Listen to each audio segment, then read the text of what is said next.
కథాభారతి శ్రోతలకు స్వాగతం.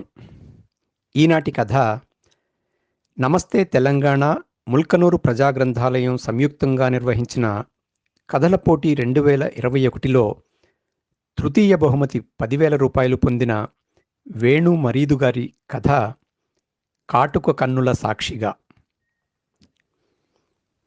మా ఊళ్ళో ఆ రోజుల్లో కాకులు కోకిలలు కూడా కాటుక పెట్టుకున్నట్లే కనపడేవి నాకు. పూర్తిగా కూలిపోయి నల్లతుమ్మలు, రేగుపొదలతో చిట్టడివిలా మారిన దొరగడీ వెనుక ఎప్పుడో ఒకసారి కనపడే నెమలి, పటేలు మామింట్లో నెమలి పుంజు కూడా. అలా అని నాకనిపించేవా, లేక నిజంగానే వాటికి కాటుకేమైనా ఉండేదా? ఊరిలో ఆడవారంతా కళాత్మకంగా కాటుక దిద్దుకునేవారు, రేచీకటి రమణక్కతో సహా. 1వ తరగతి వరకు నాకు మా అమ్మ కాటుకద్ది బడికి పంపేది. ఒకరోజు బళ్ళో రామయ్య సారు, "అరేయ్, ఈడు రోజు కాటుక పెట్టుకుని వస్తున్నాడు, అమ్మాయిల మధ్యలో కూసోబెట్టండ్రా" అనేసరికి మా పోర్లు పోరగాళ్లంతా ఒక్క పెట్టున నవ్వారు. అప్పుడు నాకు తెలిసింది, ఆడ మగను వేరు చేసేది కాటుక అని. ఎర్ర దమయంతి కాటుక ఎంతో ఇష్టంగా అందంగా పెట్టుకునేది. ఆమె నలుడు పోయి చాలా ఏళ్లవుతున్నా ఆమె ముత్తైదువులకుండే 5 తనాల్ని వదిలేసినా ఎందుకో కాటుకను మాత్రం వదల్లేదు. కాటుకద్దుకున్న ఆమె కళ్ళు రెక్కలు తొడుక్కున్న గండు చీమల్లా కనిపించేవి. ఊళ్ళో ఎక్కడైనా చక్కెర దొరుకుతుందా అని అవి వెతుక్కుంటున్నట్లుగా అనిపించేవి. ఎంత ఇంపుగా కాటుక దిద్దుకున్న ఆమె కన్నుల్లో పొద్దుజారుతున్న వేళ నారింజ రంగు మబ్బుల గీతల్లా ఎరుపు జీరలు కదలాడుతుండేవి. వాటిల్లో ఆమె కన్నీరంతా దాచుకున్నట్లు అనిపించేది. నల్ల శ్రీదేవి కాటుకుని దిద్దుకునేది, అద్దుకునేది, ఇంకా రాసుకునేది. పూసుకునేది అనే కంటే పొద్దున్నే లేచి కళ్లకు కాటుక తినిపించేది అంటే బాగుంటుందేమో. ఆ అమ్మాయి ఎంత మందంగా కాటుక దిద్దుకునేదంటే ఆమె అప్పట్లో అమెరికాలో పుట్టి ఉంటే థామస్ విలియమ్స్ అనే ఆయన ఎగిరి గంతేసేవాడు. ఒకరోజు తన చెల్లెలు మెత్తని బొగ్గుపొడి, వ్యాజలైన్ లాంటి జెల్లీతో కలిపి కాటుకలా పెట్టుకుంటుంటే చూసిన అతను ఆ ఫార్ములాతో మొట్టమొదటి కమర్షియల్ కాజల్ను తయారు చేసి ఆమె పేరుతోనే మేబిలిన్ కాస్మెటిక్స్ సంస్థను ప్రారంభించాడట. అదే మెల్లగా ఒక మల్టీనేషనల్ కాస్మెటిక్ కంపెనీగా ఎదిగింది. మా ఊరి శ్రీదేవి అక్కడ పుట్టి ఉంటే వాళ్ళు తమ సంస్థకు బ్రాండ్ ఐకాన్గా ఆమెను పెట్టుకునేవాళ్లేమో. కన్నయ్య మేని ఛాయి తనది. తన నలుపు ముఖానికి తెల్లని మధ్య హద్దులుగా ఉన్న ఆ కన్నులకు శ్రీదేవి తన చూపుడు వేలితో చాలా బారుగా కాటుక రాసుకునేది. మధ్యలో ఆమె ఎప్పుడైనా ఓసారి లిప్తపాటు రెప్పలు మూస్తే ఒక గుండ్రని నీలి తటాకంలో ఉన్న 2 పెద్ద కలువల్ని చటుక్కున ఎవడో వచ్చి తెంపుకెళ్ళినట్టు ఉండేది. పక్క టౌన్లో కాలేజీ నుంచి సాయంత్రానికల్లా ఇంటికొచ్చిన శ్రీదేవి జడలోని కనకాంబరాలు వాడిపోయి మ్యాచింగ్గా వేసిన ఆ పూలరంగు ఓణీతో పాటు ఆమె కన్నుల కాటుక కూడా చెదిరిపోయి ఉండేది. సాలోళ్ల రుక్కమ్మక్క కళ్ళ కాటుక గురించి చెప్పకపోతే కాటుక్కాయి అలిగి ఆత్మహత్య చేసుకుంటుందేమో. నిండారా తలంటు పోసుకుని అమ్మవారికి దీపారాధన చేసొచ్చి మగ్గం ఆడిస్తూ కూర్చున్న రుక్కమ్మ పండరీపురంలో ఆషాఢ ఏకాదశి రోజున ఎంతో శోభతో మెరుస్తున్న రుక్మిణీదేవిలానే ఉండేది. రుక్కమ్మ కన్నులు బంగారు చేపలే, గాజు తొట్టెల్లోవి కావు, పాలసంద్రంలోవి. తెల్లతెల్లని ఆమె మోముపై చుట్టూ వలయంగా కాపలా కాస్తున్నట్లుండే నల్లని భటుల్లాంటి ఆమె మందపాటి కనురెప్పలు అసలా కన్నులకు కాటుకే అవసరం లేదు. అయినా శివమ్మత్త చెప్పిందట, కాటుక సైతాను పీడ లేకుండా చేస్తుందని. ఆ నమ్మకంతోనే ఏ రోజు మర్చిపోకుండా కాటుక ధరిస్తుంది రుక్కమ్మ. రుక్కమ్మ కళ్ళు ఎంత బంగారు చేపల్లా ఉన్నా ఆమె పెనిమిటి వాటిని చూసుకోకుండా సానికొంపల్లో పిత్తపరిగల పులుసులకు మరిగాడు. రుక్కమ్మకున్న సైతాను పీడ అదొక్కటే.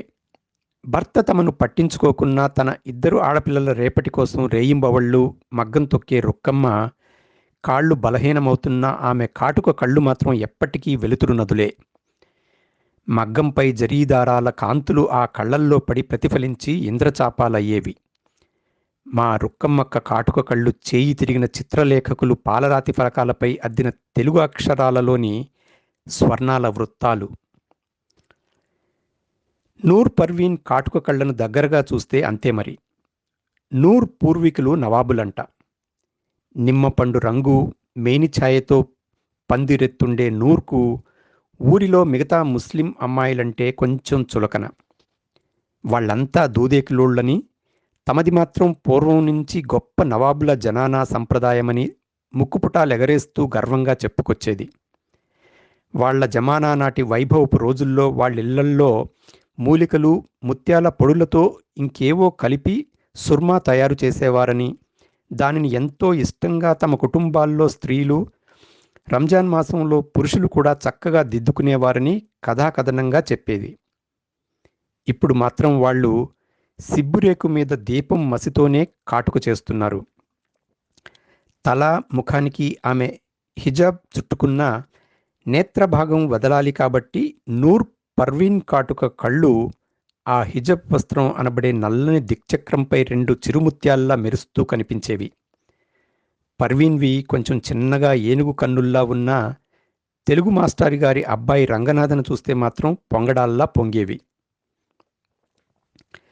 మియ్యాలకు అయ్యోర్లకు సెట్ కాదులేండ్రా, ఈ లేతబాపన శరీరంపై మటన్ కత్తుల దిల్లాన ఆడిస్తారా ఏంట్రోయ్ అంటూ నవ్విస్తూ తప్పుకునేవాడు రంగనాథ. వాడిప్పుడు ఎస్పీ. మా దోస్తుల్లో సివిల్ సర్వీసెస్ సాధించిన ఏకైక వ్యక్తి. ఏ మగాడైనా సాధారణంగా ఓ సౌందర్యరాశిని నిండారా నఖశిఖం చూస్తే చలిస్తాడు, జ్వలిస్తాడు. ఉద్రేకాలు తట్టుకోలేనుడైతే స్ఖలిస్తాడు. ఒకటి కాదు, 2 దాల్ లేక్లను పక్కనుంచి కాటుక సింగారిస్తే ఎలా ఉంటుందో అలా చక్కగా ఉంటాయి దయామణి కాటుక పెట్టుకున్న కన్నులు.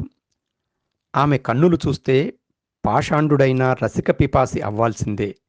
మా ఊళ్ళో కమ్మోళ్ళ, కాపోళ్ళ పిల్లగాళ్ళు కాలనీలోకి వెళ్ళారంటే కూలీకి మనుషుల్ని పిలుచుకురావడానికి, లేదంటే దయామణి నేత్రజ్యోతులను దర్శించి రావడానికే. దేవాలయాల్లో స్త్రీమూర్తుల ప్రతిమల ముఖాలలో కొన్ని చోట్ల కళ్లను ముఖానికి ఇరువైపులా మించి ఆర్చి వంపుల్లా, పూరేకుల కొసల్లా మిగులు కనురెప్పలు బయటకు చెక్కి ఉన్నట్లు దయామణి కన్నులు వైభవంగా మెరిసేవి. ఆ అమ్మాయి వాళ్ళది ఆర్సీఎం విశ్వాసుల కుటుంబం. పసుపు కుంకుమలు పెట్టకపోయినా కాటుక మాత్రం దిద్దుకునేది.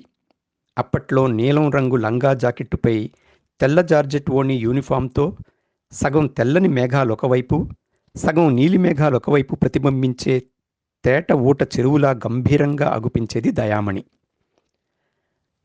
అసలు మా ఊరే ఒక పెద్ద కాటుక కన్ను.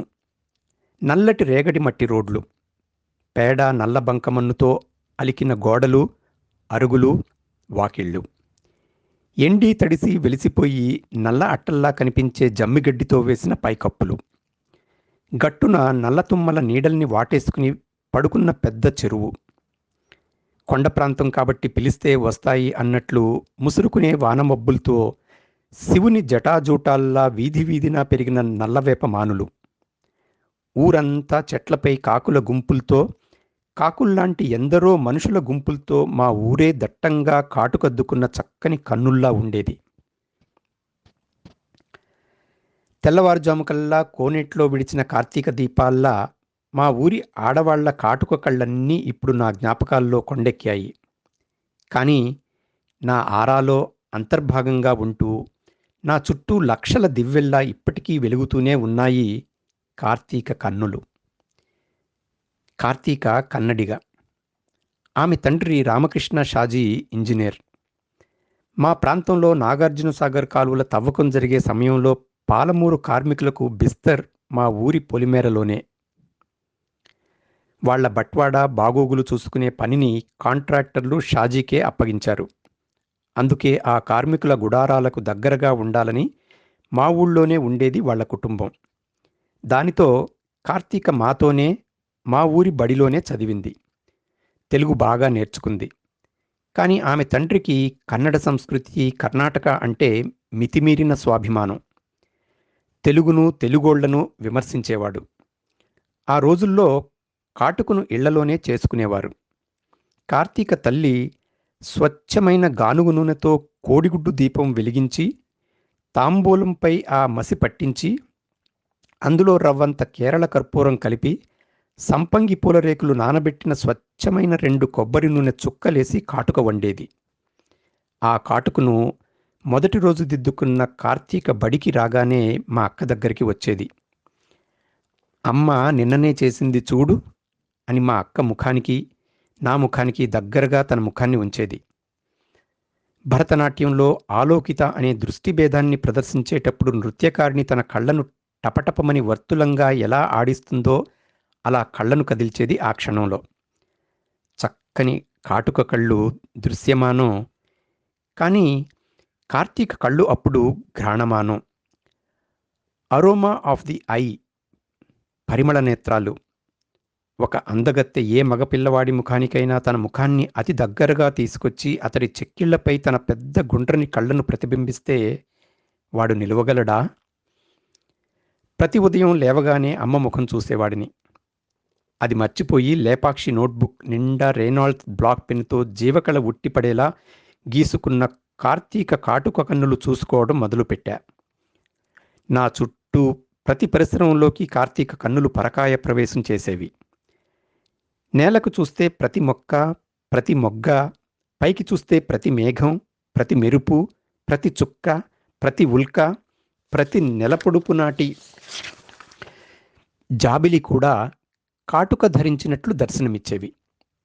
అవన్నీ నా వైపే చూస్తూ నవ్వుతున్నట్లు అనిపించి విశ్రాంతి లేని భ్రాంతిలోకి నన్ను నెట్టేసేవి. సితారా 20 రోజులాడితే ప్రతిరోజు ఫస్ట్ షో చూశా. భానుప్రియ కన్నుల్లో నా కార్తీక కన్నులు. అవే ఇవి, ఇవే అవి. ఇప్పటికీ కాటుక దిద్దుకున్న ప్రతి కన్నుల్లో కార్తీక కన్నులే కనిపిస్తాయి నాకు. 10లో ఫీలింగ్ మొదలైంది. డిగ్రీ ఫైనల్ ఇయర్లో మ్యాటర్ ఫైనల్కొచ్చింది. ఒకరోజు ఆ మ్యాటర్ సీదా బయట పెట్టేశా. Karthika, love your eyes so much. కళ్ళనేనా? అవును. అయితే నే భక్త కన్నప్పలా ఈ కన్నులు తీసివ్వనా? నేనేమి శివుణ్ణి కాదులే, నేను మాత్రం నీ పార్వతినే. ఈ మాట అంటూ కొంచెం కొంచెంగా కాకుండా ఒక్కసారే ఒక్క నిమిషంలోనే బ్రహ్మకమలం వికసిస్తే ఎలా ఉంటుందో అలా విప్పారింది ఆమె ముఖం. ఎలా తట్టుకోగలను? లిప్తపాటులో కదిలి ఆమెను గట్టిగా హత్తుకుని నా వెచ్చని పెదాలు ఆమె చల్లని కాటుక కన్నులపై ఉంచి గట్టిగా అదిమి ముద్దుల సునామీ సృష్టించాను. ఆమె శరీరంలో చక్కెరి గింతలకు మొత్తం కేంద్రక స్థానం కళ్ళ చుట్టూతా ఉన్నట్లు ఆమె ఒకటే గిరిగింతలతో ఉక్కిరిబిక్కిరై నవ్వుతోంది. పైన కనుబొమ్మల నుంచి కింద చెంపలపై అంచుల వరకు చెల్లాచెదురైన ఆమె ఆ కాటుక రేఖల మోము అలలు అప్పుడే వేగంగా మోసుకొచ్చి చెల్లాచెదురుగా విసిరేసిన నల్లని గవ్వలు నిండిన తీరంలా అయిపోయింది. ఇక కాటుక నా నోటితడి కలగలిసి అంటుకుపోయిన నా పెదాలు మాత్రం మిగలపండి రసాలూరుతున్న నేరేడు పళ్ళలా అయ్యాయి. అబ్బో, ఎన్నాళ్ళు నడిచిందలా? కొన్నాళ్లే. పెళ్ళెందుకు చేసుకోలే మరి? గంగతో రాసిపెట్టుందిగా. గంగ నా భార్య. ఇప్పటి వరకు పై ముచ్చట్లన్నీ తనకే చెబుతూ ఉన్నా ఆ పూట.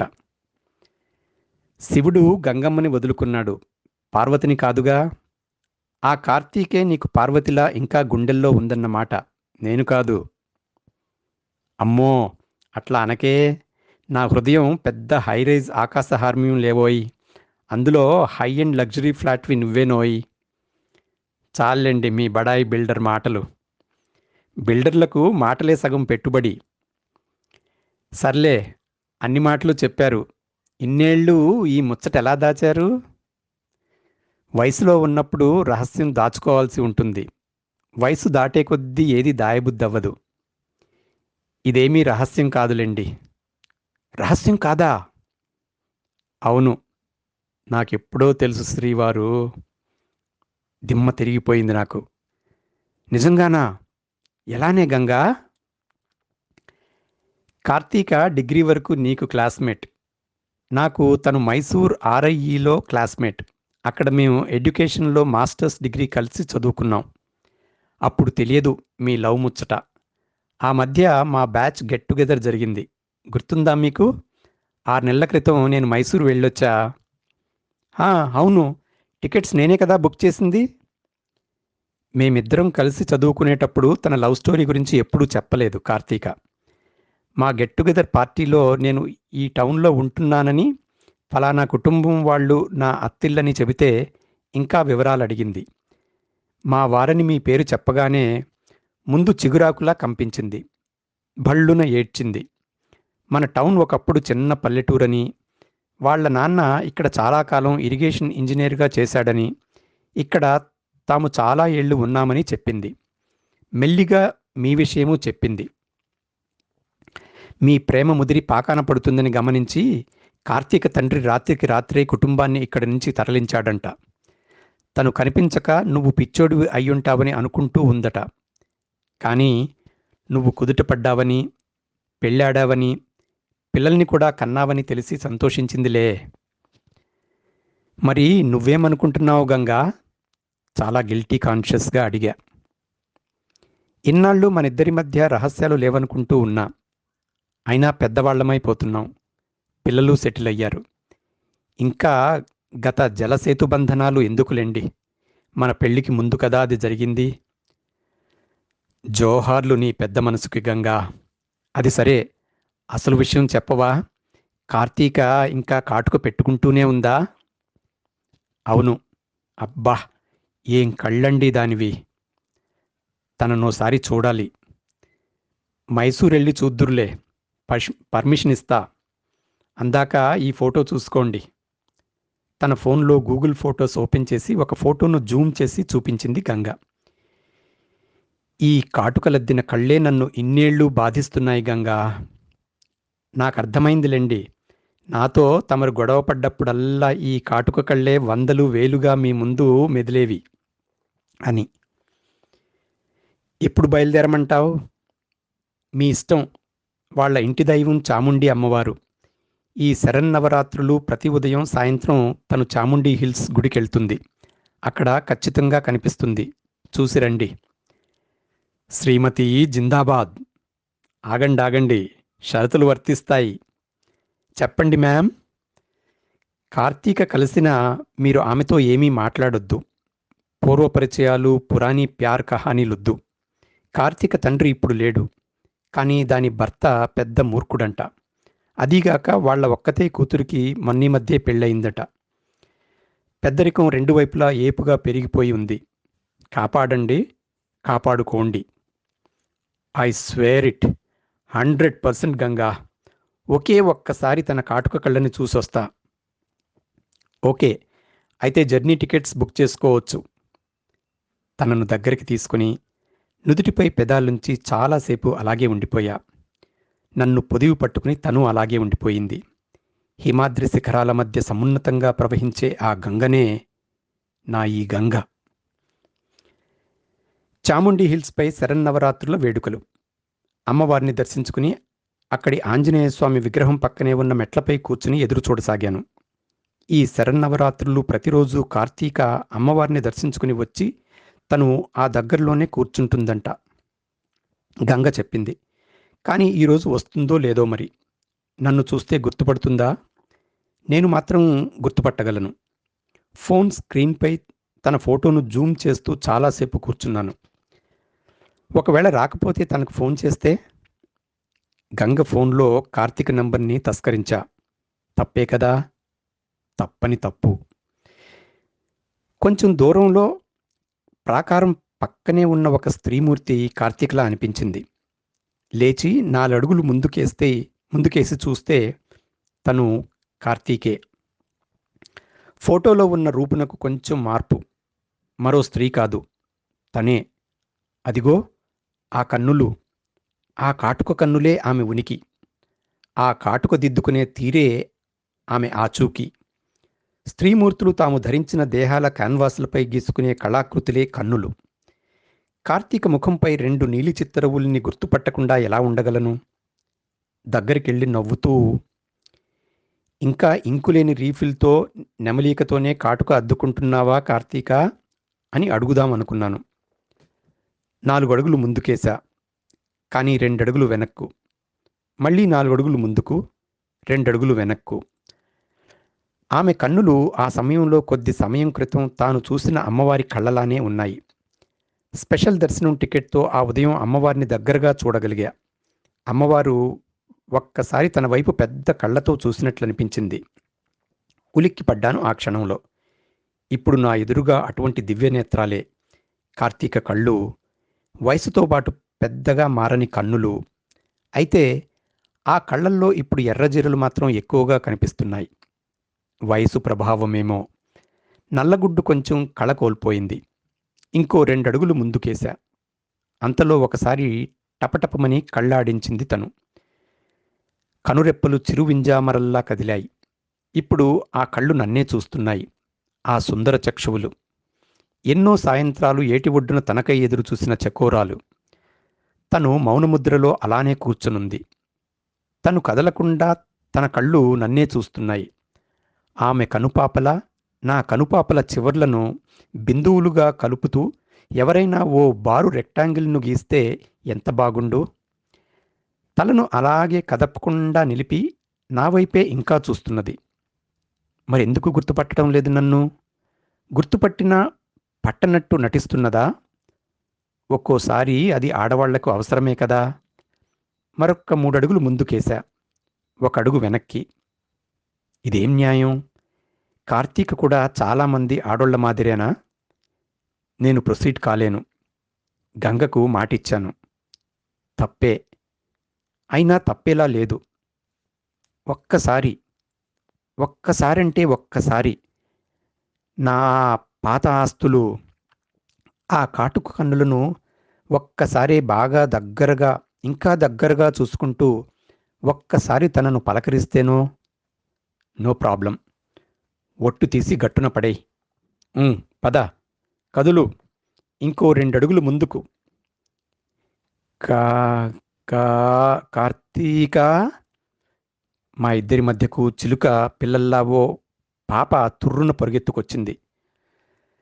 సారీ తాయి, అక్కడ ప్రసాదం తీసుకునేటప్పుడు పక్కన పెట్టి మర్చిపోయా. ఇదిగో అక్కడే దొరికిందిలే. పదండి తాయి, పోదాం అంటూ చెంగున కార్తీక ముందుకు దూకి ఒక తెల్లటి పొడవాటి బ్లైండ్ స్టిక్ను ఆమె ఒడిలో ఉంచింది ఆ పాప. అచేతనుడినయ్యాను. నా తలలో 100 డ్రోన్ల రొదల అలజడి రేగింది. మాట పడిపోయింది. ఆ క్షణమే నన్నెవరో విగ్రహంగా మార్చి ఒక రాతిపీఠానికి నన్ను అతికించిపోయినట్లుగా నిలబడ్డా. My god! కార్తీక కన్నులున్నాయి. కాటుక ఉంది. చూపు లేదా? కార్తీకకు సహాయకురాలిగా వచ్చిన ఆ పాప, డ్రైవర్ అన్నయ్య పార్కింగ్లోనే వెయిట్ చేస్తున్నాడంట తాయి, ఫోన్ చేశాడు అని అంటూ కార్తీకకు పెద్ద గాగుల్స్ పెడుతూ ఆమె చేతిని తన చేతిలోకి తీసుకుని ఒక్కో మెట్టు చాలా జాగ్రత్తగా నెమ్మదిగా దింపుతూ గుడి బయటికి తీసుకెళ్తున్నది. మిన్ను, అక్కడిందాక నన్నెవరైనా పిలిచినట్లుందా? కుడి చేతిలో బ్లైండ్ స్టిక్, ఎడమ చేతితో పాప ఆసరాతో నడుస్తూ అడుగుతున్నది కార్తీక. లేదు తాయి, ఎవరూ పిలిచినట్టు లేదే, ముద్దుగా బదులిచ్చింది పాప. దృశ్యంగా చూపలేని వాటిని మనసు నాదంగా వినిపిస్తుందంటారు. కార్తీక విన్నదా? విని ఉంటే విన్నది నా అర్ధ పిలుపునా, వ్యర్థ తలుపునా? కార్తీక వెళ్ళిపోగానే శ్రీమతికి కాల్ చేశా. గంగా, నాకెందుకు చెప్పలేదు? తట్టుకోలేవని. ఎలా జరిగిందట?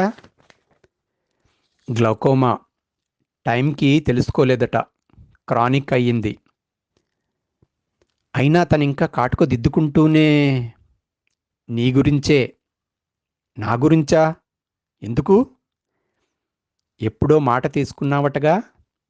ఏమని? తన ఆ కన్నుల జ్యోతులు కొండెక్కే వరకు కాటుకును వదలొద్దని. అవును అవును. అయితే మరెందుకు అడిగావు? మర్చిపోయానులే. మగాడివి కదా. అదండి ఈనాటి కథ. వేణు మరిది గారి కాటుక కన్నుల సాక్షిగా. వేణు మరీదు స్వస్థలం ఖమ్మం జిల్లా పెనుబల్లి మండలం వంగా ముత్యాల బంజర్ గ్రామం. తల్లిదండ్రులు రాధ, రుక్మాంగద. ఉస్మానియా విశ్వవిద్యాలయం ఆర్ట్స్ కళాశాలలో MA English literature, Nalgonda Gokul కళాశాలలో బీఈడీ చేశారు. 27 సంవత్సరాలుగా పాఠశాల, కళాశాల స్థాయిల్లో ఆంగ్ల భాషోపాధ్యాయుడిగా పనిచేస్తున్నారు. ఇప్పటిదాకా 15 కథలు రాశారు.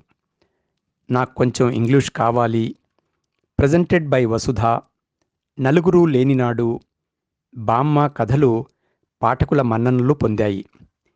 ఇంగ్లీష్లో రాసిన కవిత్వం, చిరువ్యాసాలు ప్రముఖ ఆంగ్ల దినపత్రికలు, వెబ్ పత్రికల్లో ప్రచురితమయ్యాయి.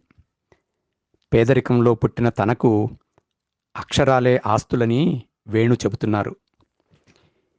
ఈ కథను ఆడియోగా చేయనుమతించిన రచయిత శ్రీ వేణు మరీదు గారికి అనేక కృతజ్ఞతలు. మా కథాభారతి శ్రోతల తరపున మీకు శతాభివందనాలు.